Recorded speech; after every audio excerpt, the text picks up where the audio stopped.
Assalamualaikum warahmatullahi wabarakatuh. Perkenalkan, nama saya Siti Julpi dari jurusan Informatika dan Teknisi Komputer.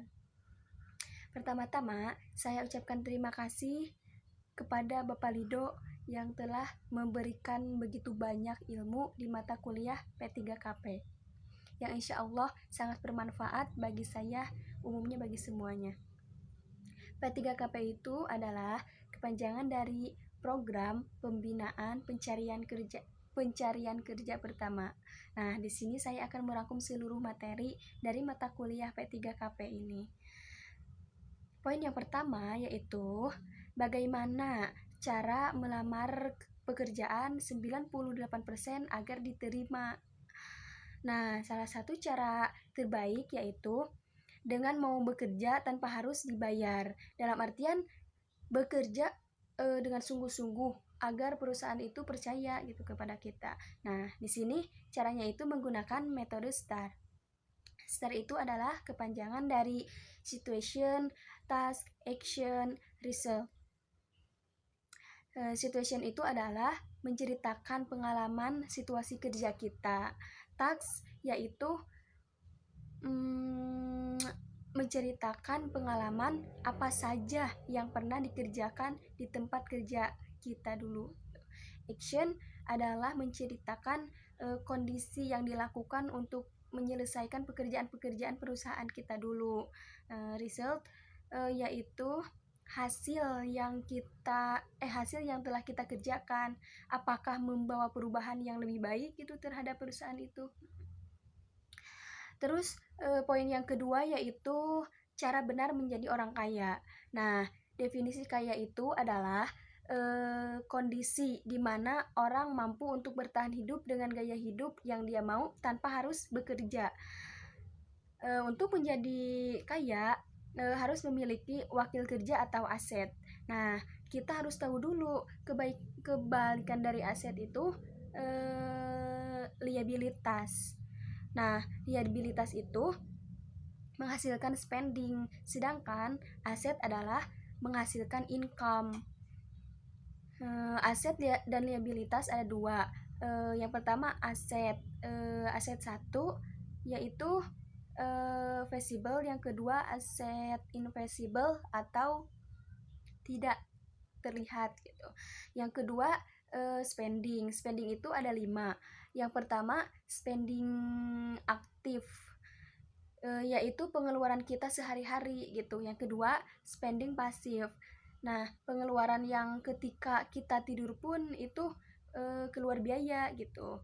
Terus yang ketiganya defisiasi, yaitu suatu yang mengalami penurunan nilai. Yang keempat tampak produktif padahal konsumtif. Contohnya itu kita beli barang atau beli motor gitu ya, contohnya motor biasa tapi harganya itu lebih mahal dari harga yang biasanya gitu. Terus yang kelimanya tanpa konsumtif padahal produktif gitu. Ini contohnya tuh kayak bayar kursus, beli buku, neraktir orang yang berpengaruh dalam hidup kita gitu. Terus di sini ada income. Income itu ada 3. Yang pertama aktif, yaitu dihasilkan dari kerja atau gaji. Yang kedua pasif, dihasilkan tanpa bekerja atau hasil aset yang tadi. Nah, yang ketiga yaitu capital gain, yaitu sesuatu yang nilainya bisa bertambah.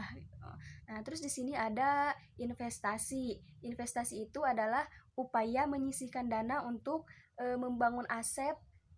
Nah, di sini ada saving. Saving itu adalah upaya untuk menyisihkan sebagian dari income untuk diinvestasikan atau untuk dibelikan aset gitu.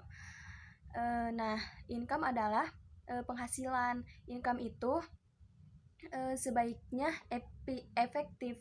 Efektif itu adalah meningkatkan hasil dengan mempertahankan sumber daya gitu. Nah, terus spending itu adalah pengeluaran.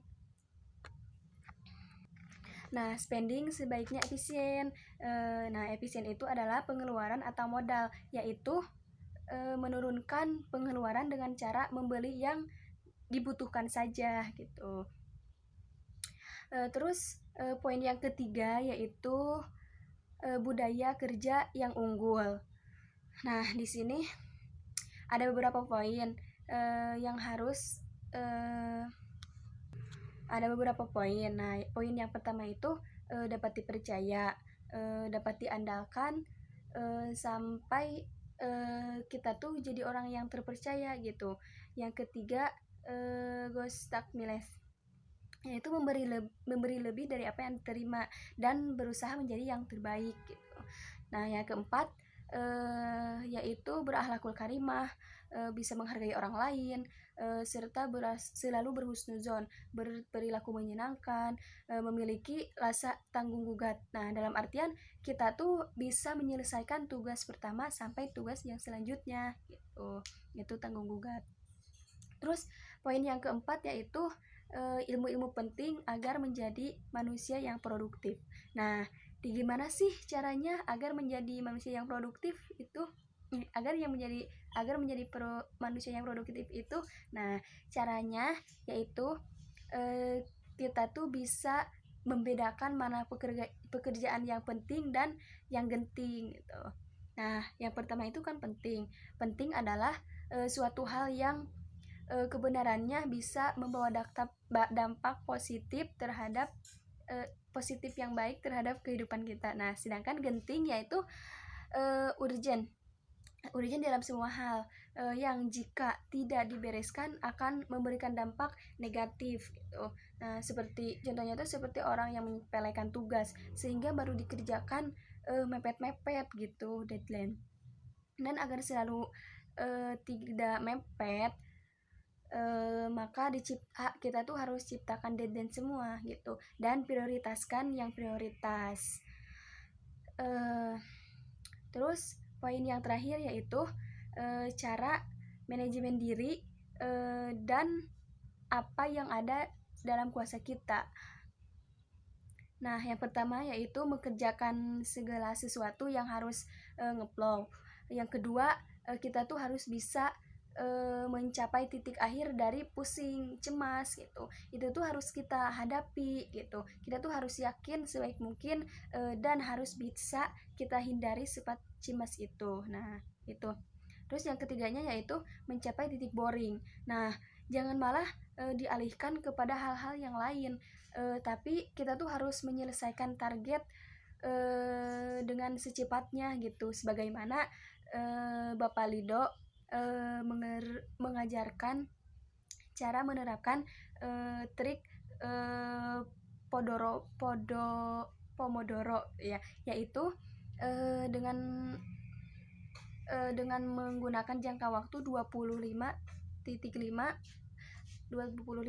Nah, yang 20, nah itu tuh 30 menit kan.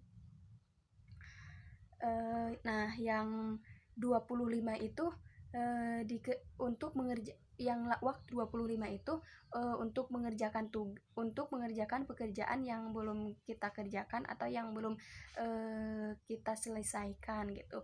Nah, yang 5 menitnya lah itu untuk kita untuk istirahat kita gitu. Nah, kenapa kenapa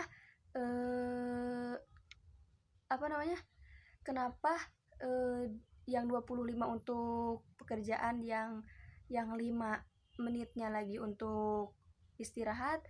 Karena itu biar lebih fokus gitu. Jadi yang 25-nya itu untuk mengerjakan tugas. Nah, yang 5 menitnya itu untuk dipakai untuk istirahat gitu. Nah, mungkin itu saja yang bisa saya jelaskan. Semoga apa yang dijelaskan saya bisa menjadi inspirasi gitu ya, untuk menuju kesuksesan bagi kita semua. Amin ya robbal alamin. Wassalamualaikum warahmatullahi wabarakatuh.